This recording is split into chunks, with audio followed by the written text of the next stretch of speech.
반갑습니다. 송주준입니다. 이번에 윤석열 대통령이 헌정사상 처음으로 체포가 됐죠. 이 사태를 아마 많은 분들이 지켜보시면서 그런 생각을 하셨을 것 같습니다. 대한민국이 진짜 후진국이 됐구나.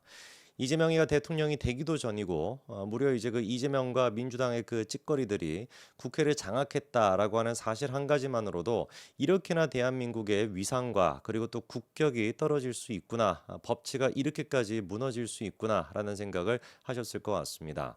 대통령에 대한 이제 그 체포영장과 그다음에 압수수색 영장의 불법성 그리고 또 위법성에 대해 가지고 제가 많은 영상을 통해 가지고 지적을 했고요. 이미 영상을 보시는 분들은 도사가 되지 않았을까 싶습니다. 오늘 이제 좀 주목해 가지고 말씀을 드리고자 하는 부분은 헌법재판관 자체도 여전히 문제가 있다라고 하는 말씀을 안 드릴 수가 없을 것 같아요.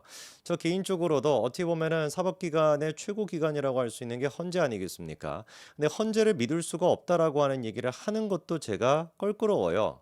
이거 만약에 우리가 헌재 자체를 부정하게 되고 헌재를 믿을 수가 없다라고 한다면 도대체 우리가 대한민국의 법치라고 하는 걸 어떻게 해야 되는 거겠습니까? 사실상 그런데 지금 상태에서 제가 믿을 수 있는 사법기관은 대법원밖에 없다라고 하는 말씀을 드려야 될 것 같습니다. 저는 그래서 일단 뭐 간단히 대법원에서 이번에 윤석열 대통령에 대해서 검찰에 대한 김용현 국방부 장관의 체포영장, 그때는 이제 그 구속영장이었죠. 구속영장을 청구할 당시에 법원이 인정해줬던 그 사유도 대법원에 가가지고 무효가 될 거라고 저는 확신하고요.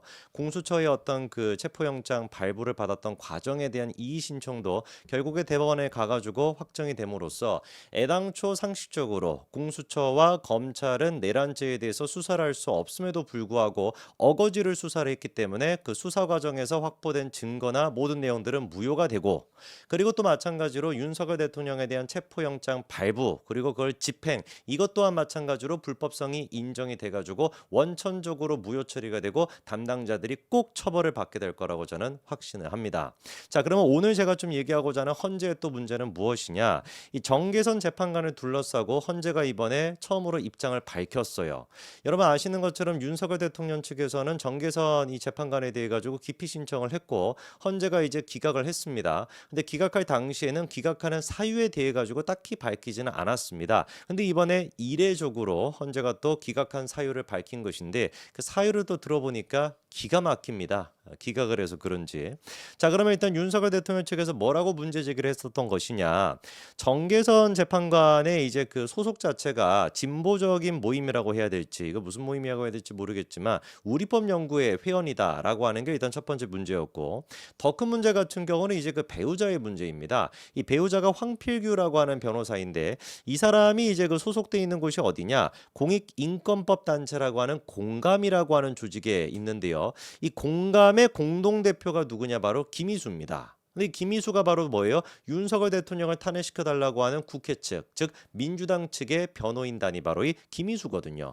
그러다 보니까 사실상 이런 거예요. 야, 이 사람을 좀 처벌해 주십시오라고 주장하는 쪽, 뭐 검사 쪽이라고 할까요? 그 검사 쪽과 재판관이 사실상 어떻게 돼 있는 겁니까? 마치 이거 뭐 친인척 관계라고 해야 될까? 이런 어떤 두 사람의 직접적인 지금 연관 관계가 있다라는 겁니다. 이렇게 되니까 뭐겠어요? 야, 이게 뭐냐? 누가 보든지 간에 이거는 탄핵 심판을 할 때 영향을 받을 수밖에 없는 것이냐? 일반 재판을 할 때에도 이런 식으로 뭔가 가족 간의 연결고리가 있거나 가족 간에 어떤 누가 뭐 이렇게 있다라고 한다면은 기피 신청을 하고 회피까지도 하는 것인데 대통령을 탄핵시키는 문제를 어떻게 이렇게 할 수가 있냐라고 당연히 할 수가 있는 것이죠. 자, 그런데 이 부분에 대해 가지고 헌재가 기각을 했었고 이번에 추가적으로 이게 논란이 커지다 보니까 입장까지도 발표를 했는데요. 그 입장이 다음과 같습니다. 그 입장 하나 좀 띄워 주시면은요.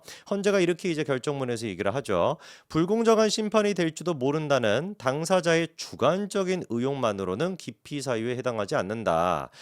재단법인의 이사장과 재단법인 소속 근로자 내지 구성원의 관계에 불과한 것이고 그러한 사정만으로 공정한 심판을 기대하기 어려운 객관적 사정이 있다고 보기 어렵다. 이렇게 얘기했습니다.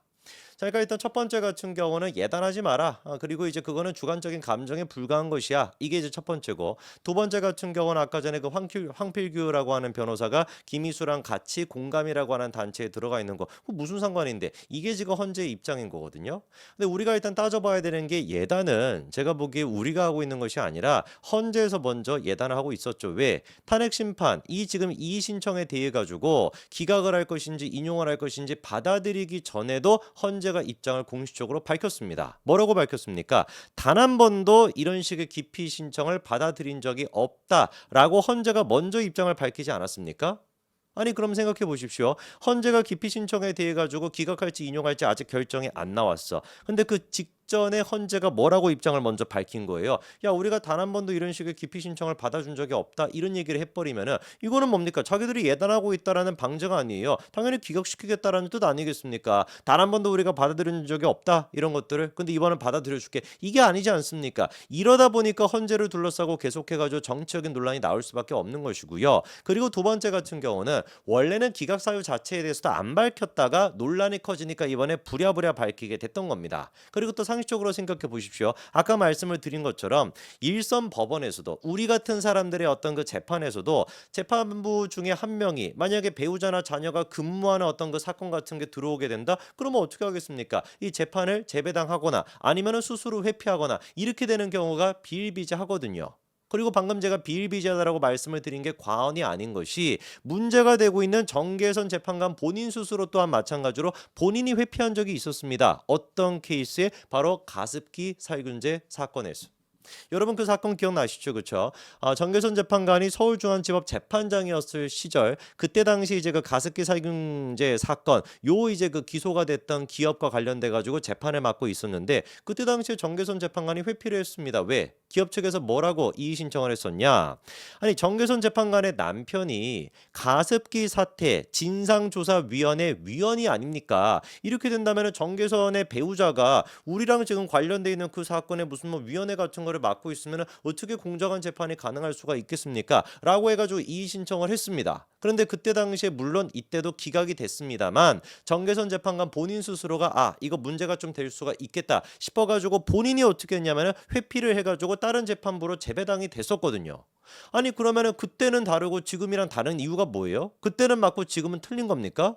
왜 그때 당시에는 스스로가 문제가 될 거라고 생각하고 남편과 연관돼 있는 그 단체 지금이랑 똑같은 케이스잖아요. 윤석열 대통령이 회피 신청을 한 거랑 지금 똑같은 사유 아닙니까? 그때는 왜 그러면은 맞다라고 생각하고 본인이 회피를 했고 왜 지금 같은 경우는 지금 틀리다라고 하면서 끝까지 남으려고 하는 거예요? 이거에 대해 가지고 본인 스스로가 최소한의 입장이라도 밝혀야 되는 거 아닙니까? 왜 아무 입장도 밝히지 않는 것이죠? 다른 문제도 아니고요. 대한민국의 대통령을 탄핵하는 문제입니다. 다른 재판부도 아니고요. 대한민국의 헌법재판관입니다. 그리고 지금 문제가 되고 있는 것이 이 지금 김희수라고 하는 사람 자체가 문제예요. 이 김희수가 뭡니까? 이 지금 윤석열 대통령을 탄핵시켜달라라고 하는 국회 측 변호사인데 사진 한 가지 좀 띄워주시면은요. 요 사람이 바로 김희수입니다. 근데 김희수라고 하는 사람 자체가 제가 문제가 있다라고 괜히 말씀드리는 게 아니거든요. 일단 첫 번째로 김희수라고 하는 사람을 딱 들으면 떠오르는 것이 뭐냐? 통진당 해산 사건이에요. 보십시오. 통진당이 해산됐던 이유가 뭐였습니까? 내란죄였어요. 그때는 글자 그대로 내란죄였습니다. 왜? 국헌문란을 목적으로 했으니까. 당시 이제 그 이석기라고 하는 애가 아로라고 하는 레볼루션 오거나이제이션인가 그거죠, 그렇죠? 지하 무슨 뭐 혁명 조직 같은 거를 꾸려가지고 실제로 무슨 뭐 강령 같은 것들 공개가 막 되지 않았습니까? 녹취록도 공개가 돼서 거기 들어가 있던 내용이 뭐였어요? KT 같은 거를 뭐 점령해가지고 뭐 통신을 마비시킨다라든지 뭐 어떻게 어디 뭐 어떻게 해가지고 전기를 끊는다라든지 구체적인 어떤 사안들까지 들어가 있었습니다. 이 모든 목적은 뭐였던 거예요? 사실상 북한에게 나라를 넘겨주기 위해서 이거 아니었습니까? 누가 보든지 간에 명확하게 국헌문란 케이스였고 바로 그렇기 때문에 내란죄가 적용이 돼가지고 통진단이 해산이 됐단 말이에요. 그렇게나 명확한 내란죄 케이스에서도 통진당 해산을 반대했던 사람이 바로 김희수입니다. 그런데 그런 인간이 지금 내란죄 혐의가 있는 윤석열 대통령을 갖다가 탄핵시켜달라고 주장하고 앉아있으니까 이런 개망나니 같은 짓거리가 어딨냐고요. 이석기 또한 마찬가지로 통진당 해산에 반대했던 누가 보든지 간에 내란죄가 적용되는 통진당 해산에 반대했던 인간이 이제 와가지고 누가 보든지 간에 내란죄가 적용이 안 되는 윤석열 대통령을 탄핵시켜달라고 주장하고 앉아있으니까 이게 논란이 안 될 수가 있겠냐고요.